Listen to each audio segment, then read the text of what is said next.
Welcome to our 13th sermon in our Bible study series, Route 66, where we're going from Genesis to Revelation with the top down. This morning we're in the book of 2 Kings. 2 Kings. If you have your Bible, you might want to turn to the book of 2 Kings chapter 5, or if you have your PDA, time to turn on. This morning I'm going to give you my central idea. This is the sermon in a near sentence. God responds to true faith wherever He finds it. The 6 Old Testament books of history serve as an indelible record of God's favored relationship with Israel and Israel's spin-off nation, Judah. I guess to say that Israel is a favorite nation that would be an understatement. But this morning we want to look at a story sandwiched between those 6 volumes of history that allows us to see the greater purpose of God, the favor and the salvation for all nations. This morning is a story of a non-Hebrew, non-Israelite, and at first a non-Yahweh believing pagan. This is the story of healing Naaman. Now, Naaman was the powerful commander of the Syrian army. Even the Bible calls him a great man. Every time he returned from a successful military campaign, they would throw a ticker tape parade. He was the hero of all of the Syrian school children.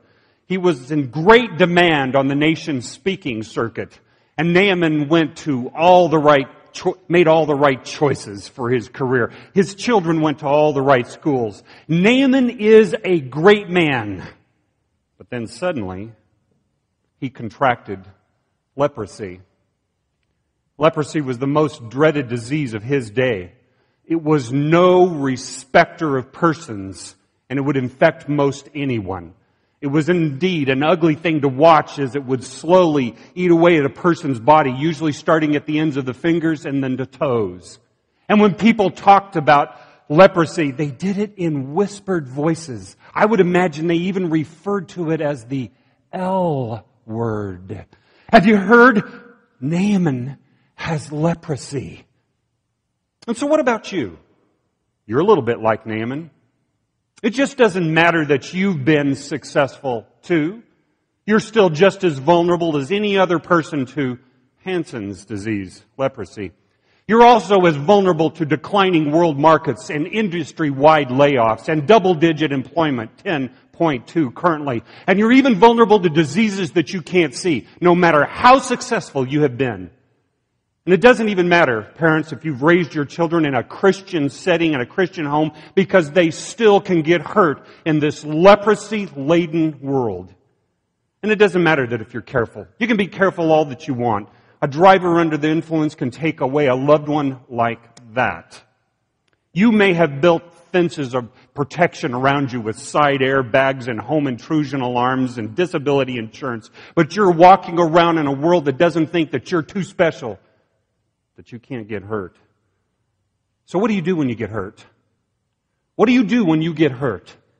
What do you do when you hear them whispering, you have the L word? There was one person in today's story who knew what to do for Naaman. It wasn't his advisors. It wasn't his aides. It wasn't the Syrian healers. It wasn't even the king of Syria. It wasn't even himself, Naaman the Great. The only person who knew what to do for Naaman was a young girl who had been taken captive from Israel to be a servant for his wife. And out of compassion for the very man who had kidnapped her and transported her away from her home, she tells of a prophet back in Israel who cures diseases. Now, I think it's safe to assume this morning that Naaman is a proud man. Most guys are. So my guess is that at least at first, Naaman kind of discounted all of the young slave's advice. I think I can just hear his response to these healings taking place in Israel. Oh, that's just foolish old folk talk of a backward one God, manna-eating people. Nothing to it.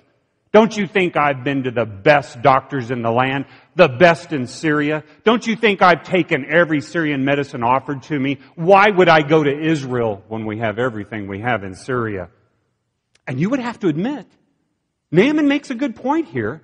I mean, this would be like us heading out to Haiti to maybe find a cure for our cancer. But then the pain got to him. The pain got to him. And one day, Naaman took a hard look at those fingers that were already turning a deathly pale white, and he thought, why don't I listen to this servant girl? Let me just listen to her. I've got nothing to lose. So Naaman picks up some things, throws them in his duffel bag, throws it in the chariot, commands some of his closest men, and they take out for Israel. I've got a question for you this morning. What about you?